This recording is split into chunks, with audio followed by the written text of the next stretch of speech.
Good morning. Today is the 19th of August 2022 and my name is Nick DeMeadows, State Member for Hinchinbrook and Deputy Leader of the KAP, and this morning we're here to talk to you about the KAP RE-KAP. RE-KAP is one of the programs that we put out through our YouTube channel every week to let you know what Katter MPs have been doing across the federal and state political spectrums.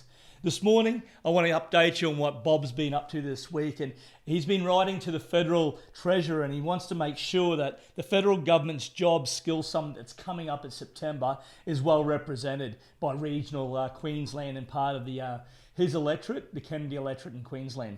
Now he's making sure that the councils, the Chamber of Commerce's, the industry bodies, they're all writing and putting submissions in, and he'll be making sure those submissions are hand-delivered to the Treasurer before the Job Summit, which is going to be on September 1st and 2nd coming up. Now, one thing that Bob actually has been up to this week is also he headed out to Mount Isa, just like most of Western Queensland, and to be fair, people come from all around for the largest rodeo in the Southern Hemisphere. It's massive, absolutely massive, the Mount Isa Rodeo. And as you can see by this picture, Bob's been actually out there. He was caught behind the bar serving beers, and geez, thank God he wasn't pouring beers. As you can have a look at this photo, he's not really good at it. Lucky he was serving them tins.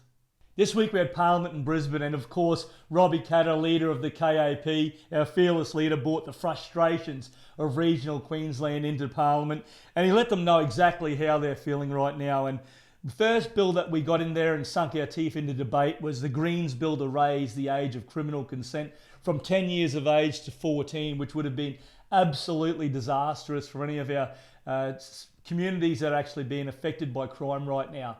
Across Queensland, across regional Queensland, it's been an absolute onslaught from youth crime, and raising that age of criminal consent would have done nothing other than made the government look good when it comes to their crime figures. So KAP, we actually led the charge in that. We ran a fairly effective campaign, and all three MPs, including myself, got to speak on that this week.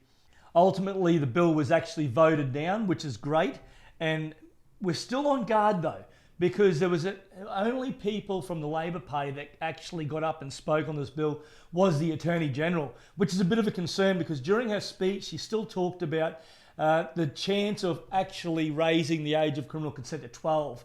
Now that would also be disastrous, and the KAP would definitely be voting against that.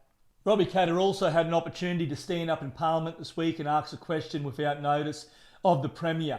And he thought it'd be a great idea to really sink his teeth into this integrity crisis that the state government's dealing with right now, and asks what were the actual legal costs to defend her when she was in contempt of Parliament, she was found, and to defend her against trying to take and threaten the KAP staff and take them off them as a way of bullying the KAP.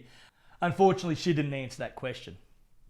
During a press conference this week, the KAP addressed the parliamentary media on a number of topics, but two of the most topical were raising the age of criminal consent and also the state government's announcement on pathway to treaty, which most Queenslanders are very confused about right now, what that actually means and what their state government has actually signed up for. And we'll continue to be working hard to understand what that means and find the right information to get out to people as that proceeds. But as the KAP has stated very clearly, we are sceptical. There are real Indigenous issues out there, and we don't want another talk fest. We don't want another 2-year going down the road of inquiries and setting up committees that don't address things like blue cards or nutritional issues up there in the Gulf, or as far as domestic violence and family violence is concerned in some of their remote Indigenous communities.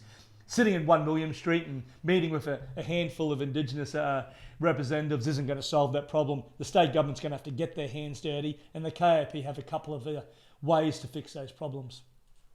We can't be talking about the KAP RE-KAP, ladies and gentlemen, unless we're asking people to subscribe.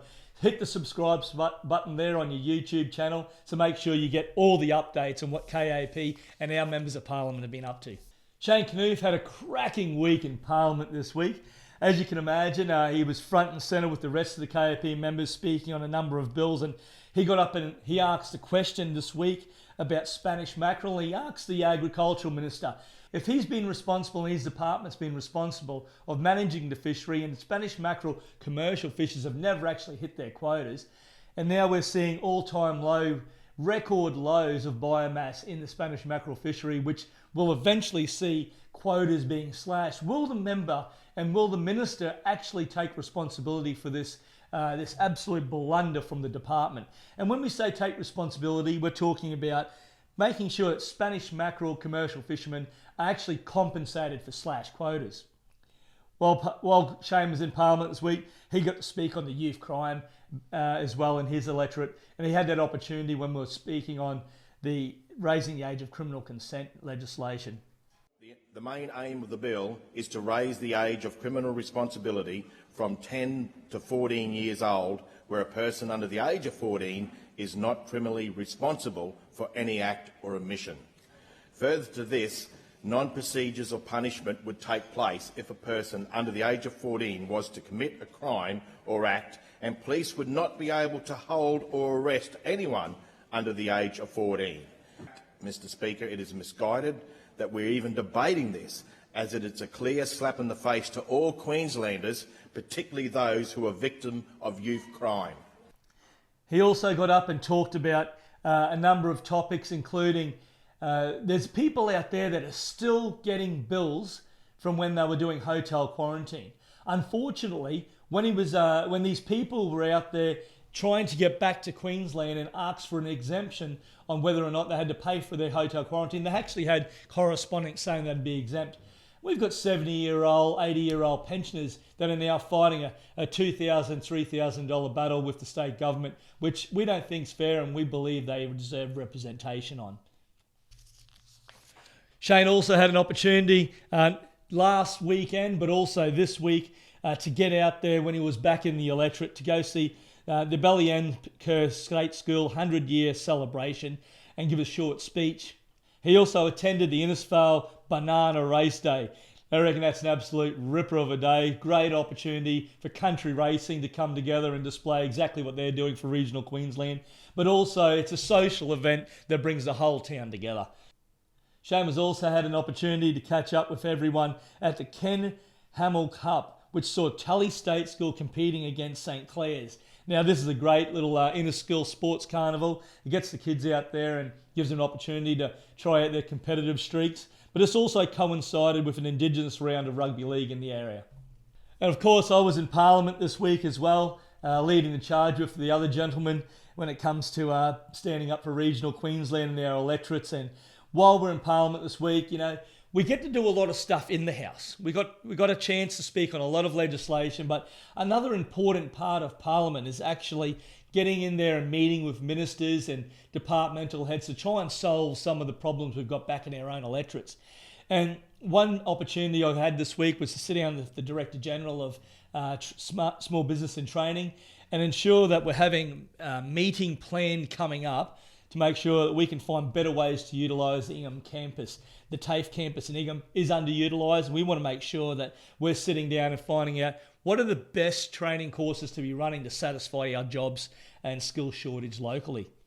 Robbie Catter, Shane Knuth and I also had an opportunity to sit down with Deer expert Clark McGee and discuss the feral pest management issues across Queensland and have a good talk about his solutions and some of his practical solutions he's working through right now to get recreational hunters on the properties to try and solve this deer problem.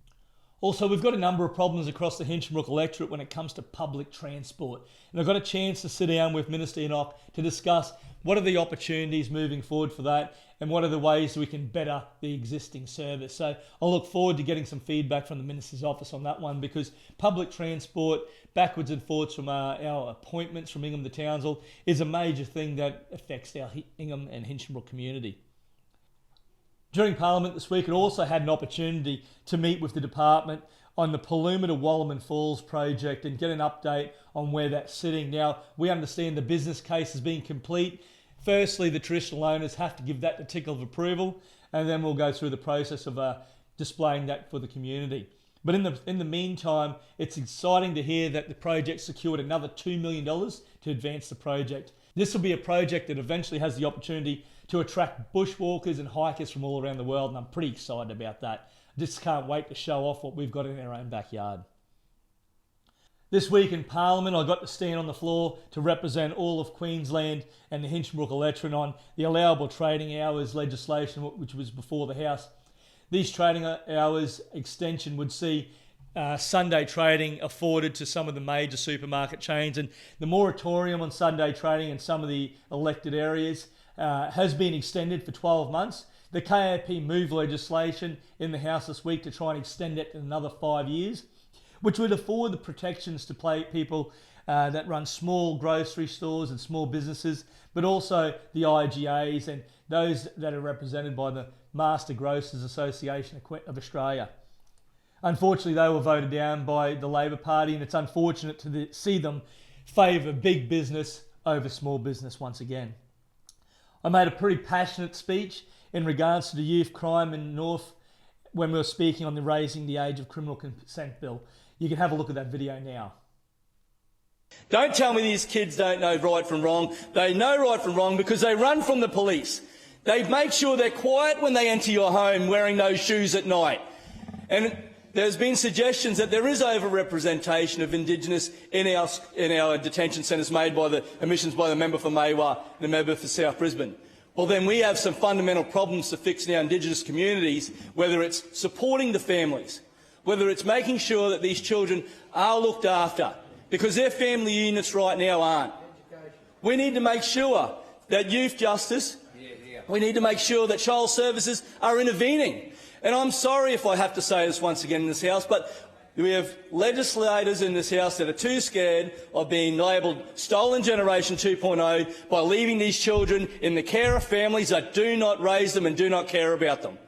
There are recordings of children out there at Cleveland Bay Detention Centre that want to go to detention because there's two things that are out there. There's 3 square meals a day and some structure in their lives. They're getting that in detention. And also, guess what else happens, Mr Speaker? The door locks behind them at night and they feel safe.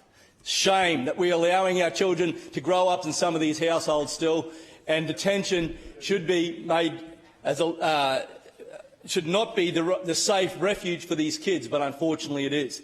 Allowing these children to have 4 more years out there on the streets without any intervention will only do the negative for Queensland, not a positive. Also, while on the floor of Parliament this week, I took an opportunity to raise a topic that could be quite controversial. We've talked about the pathway to treaty this week in Queensland Parliament. The state government have made some announcements about that. And also the Albanese is pushing for an Indigenous voice in Parliament. I raised some interesting points around this. Mainly, most people don't understand what this is going to mean for not only Queensland, but Australia if we start playing with our Constitution, which is obviously the guiding document on how we run our country. I made a very interesting point. Now, 3.6% of Australians identify as Indigenous or Torres Strait Islander. Our Parliament right now has about 5% Indigenous representation, which is interesting. I believe we already have a diverse Indigenous voice in Parliament. And also, Queenslanders are asking, what does this pathway to treaty mean for them? And what has our state government actually signed ourselves up for? This week we have seen the state government introduce their plan, Path to Treaty, which will be enshrined in legislation. This process has been commenced without most Queenslanders understanding what their government has signed up for. Queensland are more concerned also about the unintended consequences of the Albanese government's move to introduce an Indigenous voice in Parliament. A proposed referendum question to be asked: do you support an alteration of the Constitution that establishes an Aboriginal and Torres Strait Islander voice? The First Nations people should be considered as important as everybody else. This is true equality. I believe respect must be earned, and just like a seat at the table. My concern is that this simple yes or no question will be framed as, are you a racist or not? This will be a convenient way for the yes side to gain momentum, but Australians must be well informed and aware as to what changes this will mean practically and legally for generations to come. It's also heartening to be back in the electorate after a long week in Parliament, wearing suits, and be back in a polo shirt, maybe a set of jeans this weekend as I get out there. And I'm actually going to be auctioning a few things off at the Blue Water Garden Show this weekend. That'll be happening Saturday at 12 o'clock. Also, I'll be a guest speaker at the Tabana State School 100-year celebrations. Big congratulations to that school community. And of course, the second biggest rodeo in the Southern Hemisphere, the Elite Rodeo, held out at Kirsch's property and Harvey's Range. Big shout out to Sandy and Quinton Kirsch for putting that together and their volunteers. And I can't wait to get out there and mingle with everyone and have a beer with the crowd. Looking forward to catching up for everyone this weekend, and wherever you are, whether you're in Queensland, regional Queensland, or abroad or in Australia. Thank you for tuning in for the RE-KAP, and we look forward to catching up with you next week.